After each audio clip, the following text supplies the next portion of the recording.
Good morning, Americans. This is your favorite alien and Bubba here on Wednesday, January 22nd. 23 degrees out here in Georgia.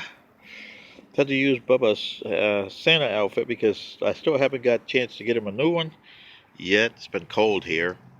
Anyway, wanted to do a video today and do my opening statement on the impeachment of Donald J. Trump.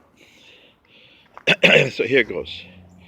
Dear Senators, as your favorite alien, not pro and not con Trump, representing the values of your prime directive, i.e., the Constitution. That's your prime directive that you have established for your government here. In the two articles that you have impeachment here against your president, are you both parties right and wrong? Yes, you're both right and you're both wrong. And here's why. The first article, abuse of power, i.e., versus the Ukraine phone call that you call that abuse of power. A lot of your presidents have done this in the past and they've gotten away with it. And it's not abuse of power. Starting with the XYZ affair with John Adams. The New Deal with Franklin Roosevelt. The Panama Canal situation with Theodore Roosevelt. That would have been a source of impeachment, the way it was done, because they interfered in another country's affair, i.e. Colombia's. There was a quid pro quo there with a Frenchman named Baru Barilla. So Theodore Roosevelt would have been impeached. Vietnam, Korea, those are impeachable offenses. Yeah, and don't forget Iran-Contra under Reagan. That's an impeachable offense under your Constitution. So that violates Article 1. Article 2, Congress lying to Congress or not talking to Congress.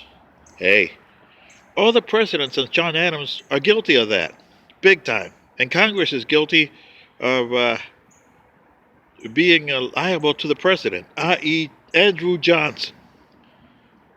It was a Republican-oriented impeachment that they wanted him removed.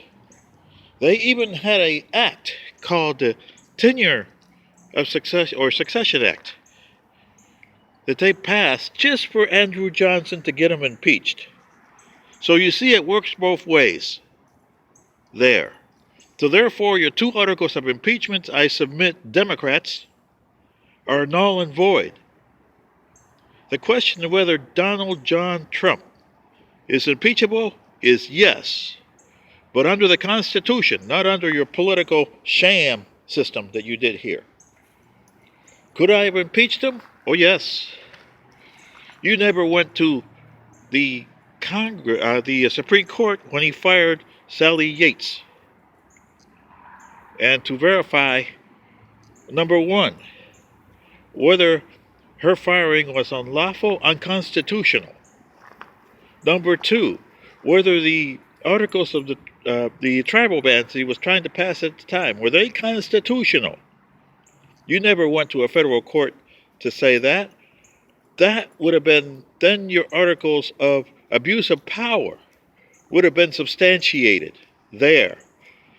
If the courts, especially the federal court, would have done that. That's what they did with John J. Sirica and Mr. Giselle under Richard Nixon.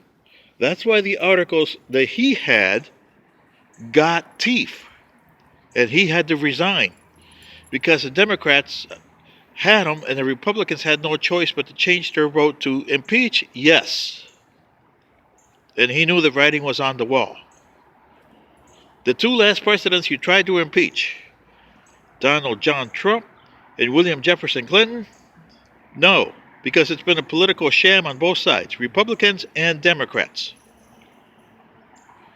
The only person that's losing here is the American people and your prime directive. i.e., Constitution. And you American people that are listening to this, please tell your congressmen and senators you've had enough of this kind of shenanigans. You want the Constitution to be upheld to. Aren't you supposed to be Christians or Muslims or whatever you are here, Americans? Don't you adhere to your Quran and your Bible? But you got so many interpretations of those. Which one is the original? That's your problem. You have interpreted the Constitution in such a way that you wanted to interpret. Where is the original? The problem is you got to go back to the original. The one that was done in 1789 by 1789 standards, big time. So with further ado, I say, the only votes that you have in this impeachment is present. Anyway, this is your favorite alien. And Bubba. Good day.